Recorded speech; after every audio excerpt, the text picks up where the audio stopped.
मंच पे बैठे बुद्धिजीवियों, आदरणीय देवियों, सज्जनों, मैं इस मंच पे बैठा बहुत देर से सोच रहा था कि मैं यहाँ क्यों बैठा हूँ।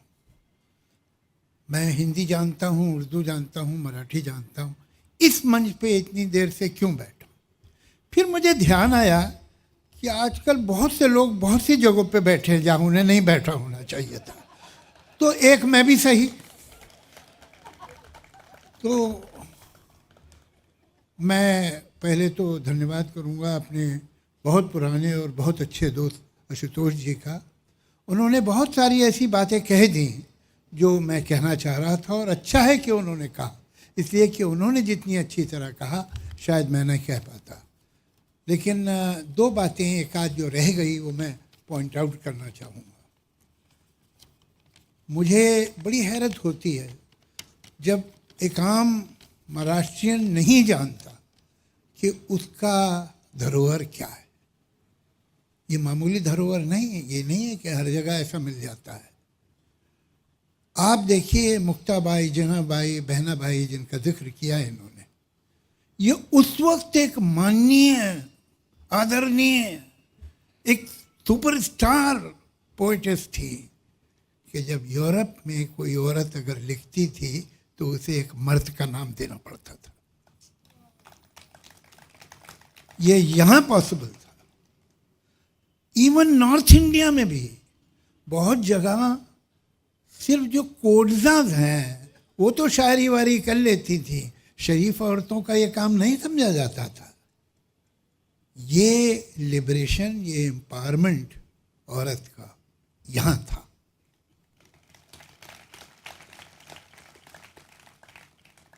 जहाँ तक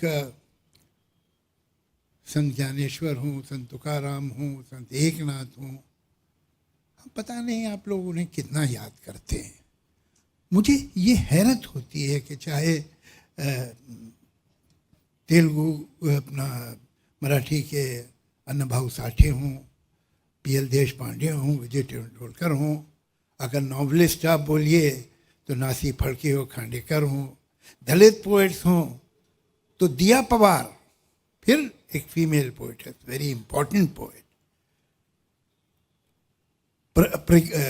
प्रज्ञा पवार। दिया पवार तो उनके फादर थे। नामदेव ढसाल, नाम आप गिनते जाइए।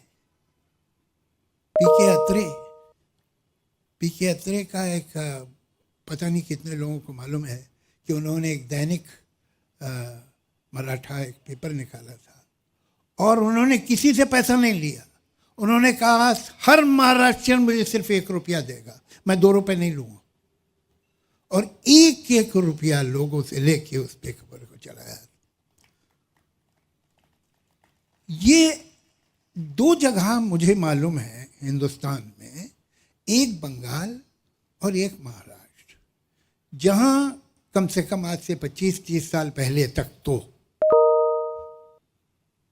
गरीब से गरीब आदमी और एक जो मध्यम वर्ग का परिवार होता था उसके बजट में पुस्तक का हिस्सा होता था कि ये मैगजीन लेने हैं, ये किताबें इतनी तो खरीदनी है इस महीने। मुझे मालूम नहीं अब बजट चेंज हो गया है कि वही है, मगर इसको सेलिब्रेट क्यों नहीं करते आप लोग? मैं तो इस शहर में चारों तरफ घूमता हूँ, मैंने तो इन बड़े बड़े राइटर्स के, बड़े बड़े पोइट्स के कोई स्कल्पचर कहीं देखे नहीं हैं, बड़े चौराहे इनके नाम पे देखे नहीं हैं। क्यों? ये एक ऐसा सीक्रेट क्यों है जिसे ढूंढना पड़ता है? इस पे तो आपको गौरव होना चाहिए, मगर कोई वजह है कि कुछ इस मामले में आप बहुत अंडर प्ले करते हैं। ये बात ठीक नहीं है। हम तो होना ये चाहिए कि अगर आदमी मुंबई के एक कोने से दूसरे कोने जा रहा है तो हर चौहे पे बड़े कलाकार का, भले बड़े संगीतकार हो। हमारे संगीत में महाराष्ट्र का क्या कंट्रीब्यूशन, स्पोर्ट्स में महाराष्ट्र का क्या कंट्रीब्यूशन है, साहित्य में महाराष्ट्र का क्या कंट्रीब्यूशन, और देश में आने वाले नए विचार। गेटवे ऑफ इंडिया सिर्फ वहाँ नहीं है ताज में के सामने, ये मुंबई जो है, ये महाराष्ट्र जो है, ये गेटवे ऑफ इंडिया है। पूरा दलित मूवमेंट कहाँ से शुरू हुआ? यहाँ से हुआ। जो नए विचार आए, दुनिया हिंदुस्तान की पहली लेडी डॉक्टर एक महाराष्ट्रियन थी, कहीं है उसका स्कल्पचर, स्टैचू उसके नाम का, लोग जानते हैं उसके बारे में। आपके घर में खजाना गड़ा हुआ है और आप उसे बाहर नहीं निकाल रहे, पता नहीं क्यों। खैर चलिए, तो अब काफ़ी मैंने आपको क्रिटिसाइज कर लिया, अब कुछ दूसरी बातें करूं। ये क्या है, क्या पहले हमें सब भाषा और साहित्य, इनकी आज की दुनिया में इनकी क्या महत्वता क्या है, क्यों ज़रूरी है? जब जैसा कि राज जी ने कहा कि मैंने हमेशा ये कहा है कि लोगों को अपनी मातृभाषा आनी चाहिए। क्यों आनी चाहिए? ऐसी क्या बात है भाई? अब ऐसी अगर मैं भाषाएं आ गई, एक महाराष्ट्रियन फ्लुएंट हिंदी बोलने लगा और फ्लुएंट अंग्रेजी बोलने चलो, हो गया काम।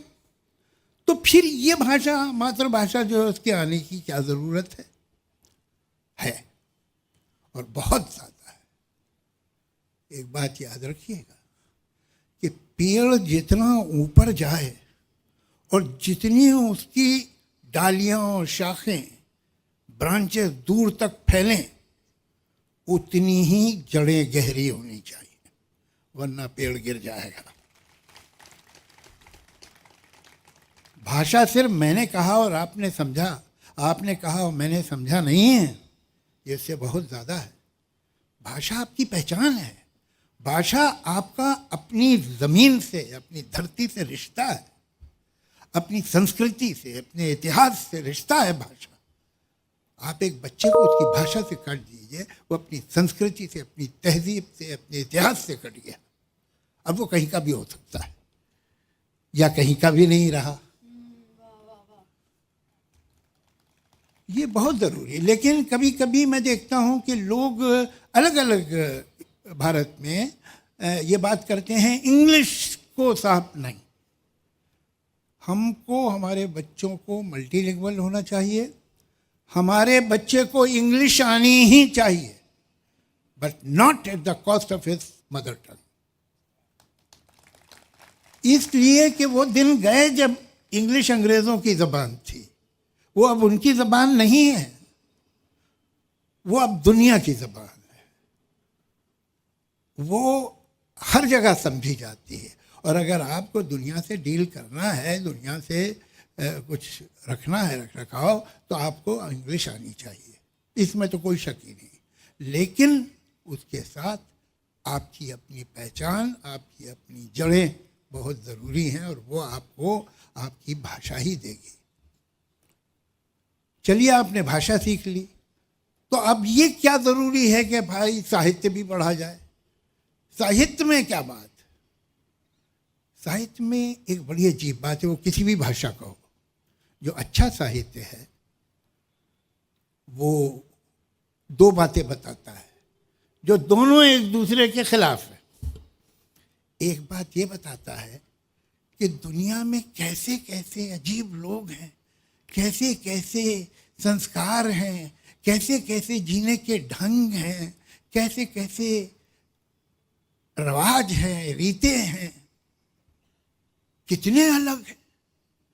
और उसी समय एक और बात भी बताता है कि दुनिया के सारे लोग कितने एक जैसे। आपकी जो सरगम है भावनाओं की, वही 7 सुर है, वो किसी भाषा में बचे, किसी दुनिया के किसी कोने में बजे, सुर 7 है। यही जिंदगी है।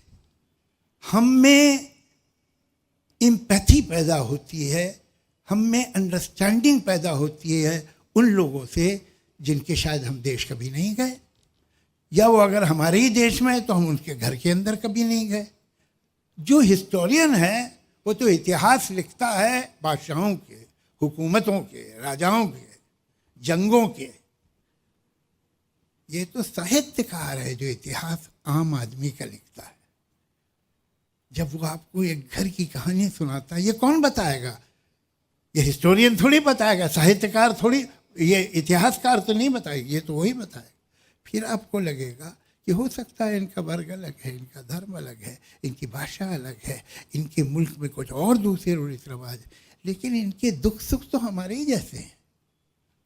आप में इंसान से मोहब्बत पैदा होगी, आप इंसान को बेहतर समझेंगे। आप हर एक के घर नहीं जा सकते, हर कल्चर को पर्सनली जाके नहीं देख सकते, लेकिन एक अच्छा नॉवल, एक अच्छी शॉर्ट स्टोरी आपको उन लोगों से मोहब्बत करा देगी जिनसे अभी आपकी मुलाकात नहीं हुई। ये है इतिहास। अब इसमें ये तो हुआ प्रोज।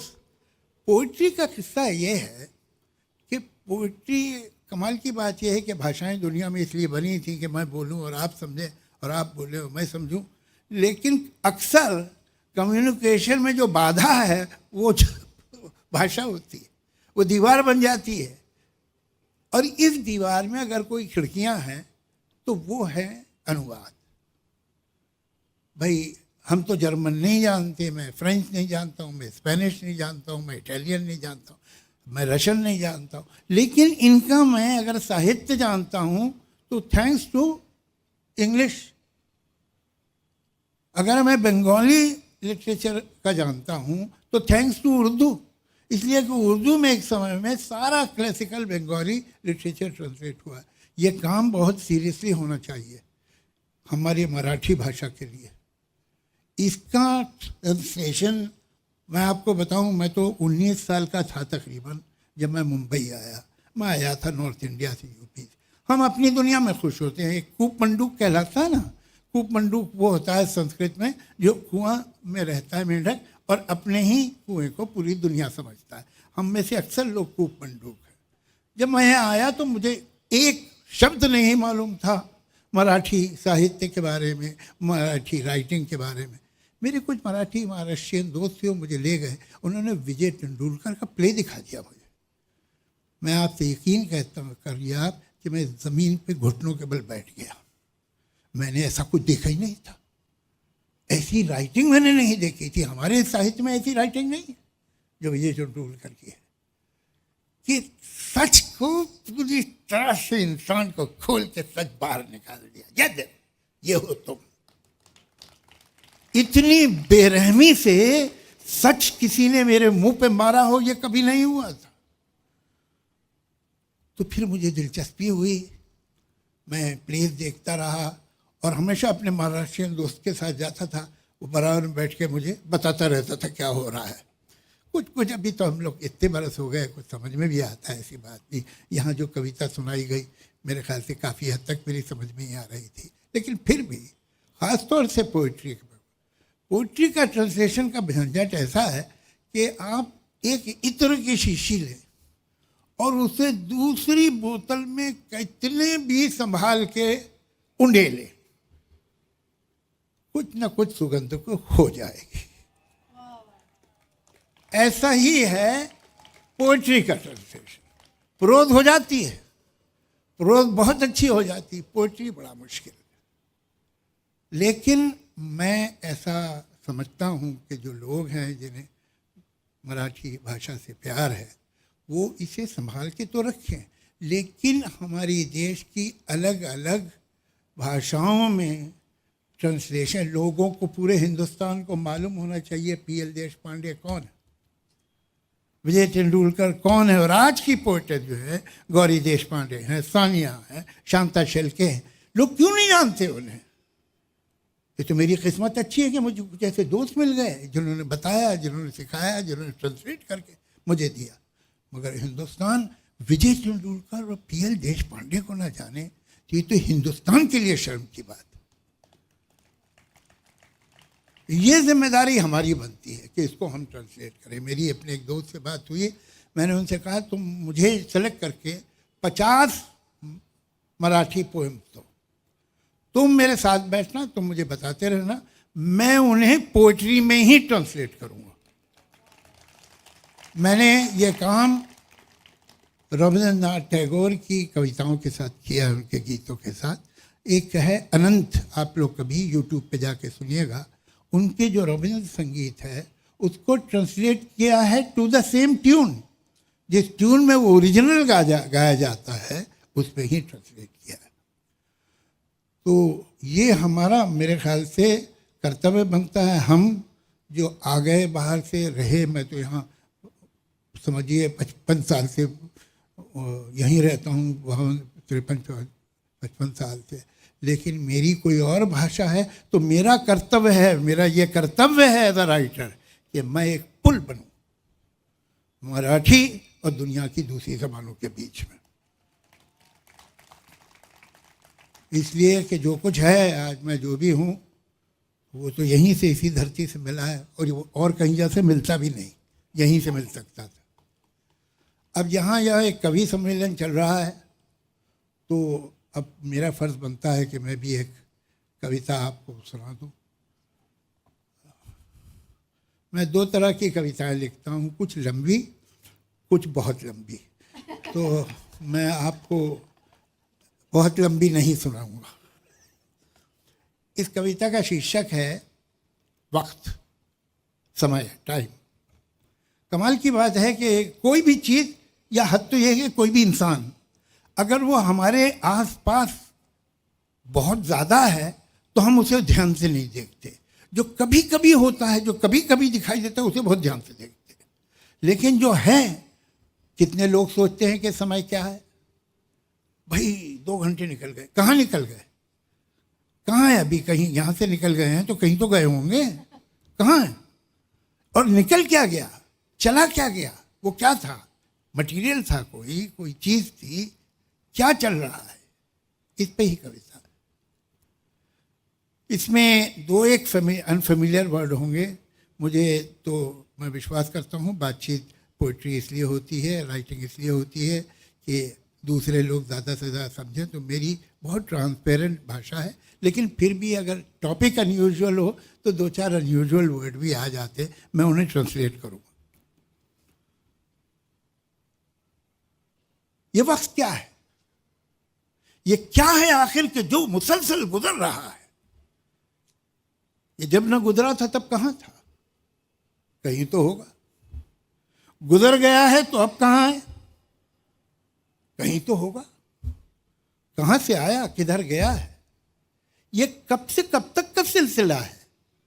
ये वक्त क्या है, ये वाक़ये, हादसे, तसादुम, these incidents, these accidents, these conflicts, every pain, every pleasure, every happiness, every sadness, every sorrow, every joy, ये वाक़ई हादसे, तसादुम, हर एक गम और हर एक मसरत, हर एक अज़ियत, हर एक लज्जत, हर एक तबस्सुम, इस्माइल, हर एक आंसू, हर एक नगमा, हर एक खुशबू, वो ज़ख्म का दर्द हो कि वो लम्स, स्पर्श का जादू, खुद अपनी आवाज़ हो कि माहौल की सदाएं, ये जहन में बनती और बिगड़ती हुई फ़िज़ाएं, ये फ़िक्र में आए ज़लज़ले हों कि दिल की हलचल, तमाम एहसास, सारे जज्बे, ऑल फीलिंग्स, ऑल इमोशंस, ये जैसे पत्ते बहते पानी की सतह पर जैसे तैरते हैं, अभी यहाँ हैं, अभी वहाँ हैं,